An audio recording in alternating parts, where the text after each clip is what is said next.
Hello, YouTube. I am back. I know I've been gone a while, guys, and honestly, I have to say I don't know exactly what videos to make anymore. But I have been quite busy trying to get things straightened out in my own life, but I will try to come back to YouTube as much as I possibly can. But right now, guys, I wanted to show you guys my newest working altar. I know I had shown it to you guys, but I never really explained what's going on.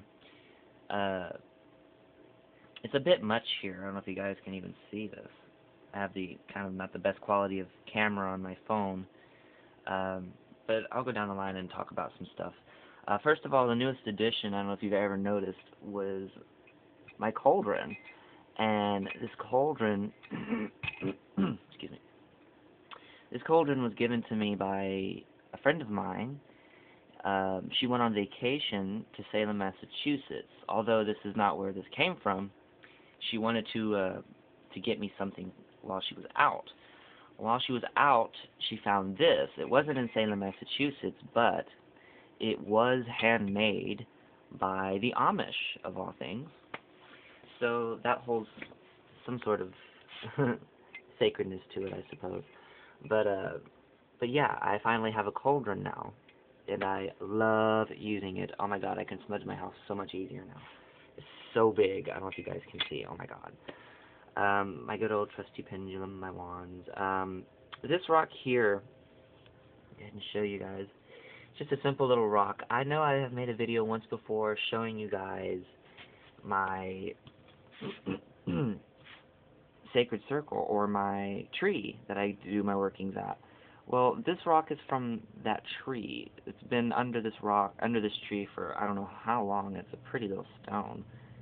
Um, and so I keep it on my altar to stay attuned to that. Of course, we have my raven stones. Um, I keep my tarot cards back here.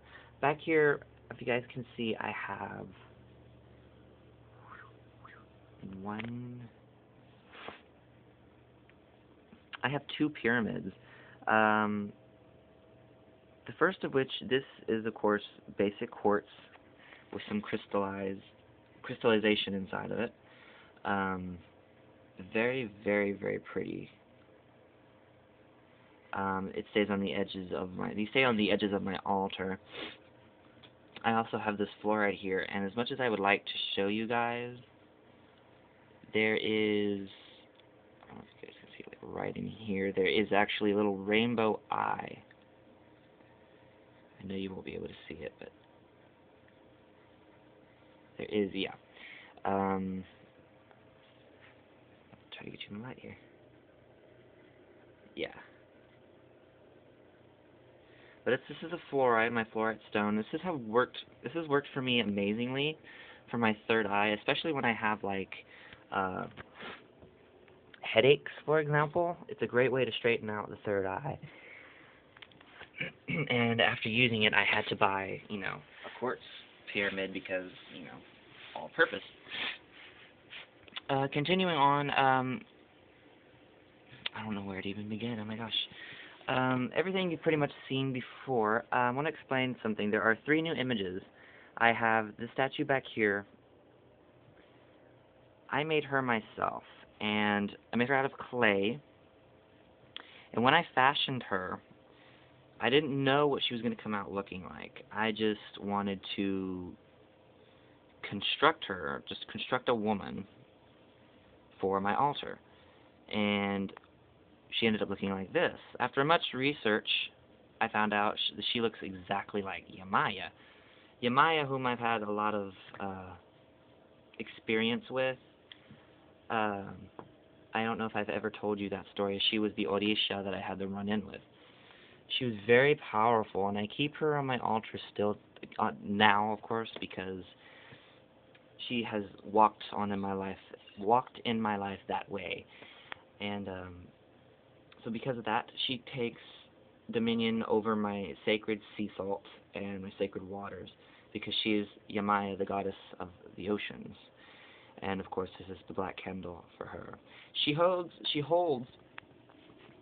a rose quartz orb that I gave her um, to show her unbound love and generosity. What's that? My pentacle. I have some little nuts here that we're leading as an offering. I hope you guys don't mind. Excuse this. Um, of course, I have my Santa Muerte. She sits in the middle here. She takes precedence over um, self-power and self-mastery. She also takes precedence over my finances, as you can see. Whenever I make a good amount of tips, I always share them with her. That way I might get a little, you know, and I might also use the money too for other people who need it, of course. And it's not that I completely give it to her, of course. I just share it with her. When I come home, I put it underneath her, and it sits there for as long as I can keep it there, of course. And she continues to bring me money. Now, this rosary here, people have pointed out to me, or have been questioning, a beautiful little rosary here. This is an evil eye rosary, blue evil eye, with my very first pinnacle on it. And what happened was, this was originally a Catholic rosary. It had the cross of Jesus on it, and up here it had the little pendant of Mary. Well, I altered it and added my very first pinnacle on it. And it kind of sits here with Santa Muerte so that she may protect my altar and protect me. And so I also use this pinnacle for many other reasons, but primarily that's the purpose. Over here in the corner, I know you guys cannot see because I don't really have a statue yet, but my little old raven sits here as a representation of Hecate. Now, I'm sure you guys already know who Hecate is, but I want to explain why these three are on here the way they are. And there is a lot of story behind it, and I don't think it could fit into this video. I'll have to explain it later.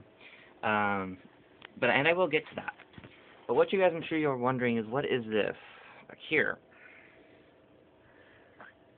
Jar of dirt. What is this jar of dirt? This jar of dirt is very cold. Every time I touch it, it just amazes me.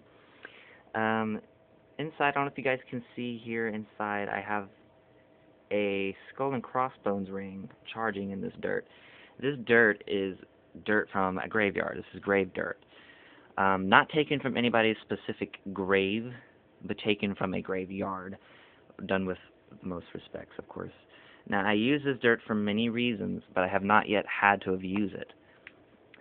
In some senses, I suppose, if I were to truly, truly want to hex somebody, all one must do is bury their picture in this dirt, and the dead will consume them. But I don't need to do this. I simply keep it on my altar because I want to be connected with both life and death. But like I said, I have to explain this in another video. This rock here that I had on top, actually, of my jar here, it's actually a rock from the grave of one of my childhood dogs. She was very close to me, and so I kind of keep her here on my altar to help me out, you know, with all of my workings. I also have this little brass candle holder that I found actually at Goodwill. I'm using it as an incense burner right now, of course, but brass is a wonderful metal for the dead. It allows the dead to come forward, but it also teaches them that you can take force when you need to. And with this power of brass, I wanted to add it to my altar. Of course, I didn't have a taper candle for it, so I'm just using it as an incense burner. But I'm running out of time, guys, so I'm going to go ahead and say farewell for now. I'll do another video explaining philosophies behind my altar and why I have it the way I do later on, of course. But until next time, guys, blessed be, and I hope everyone has a wonderful holiday.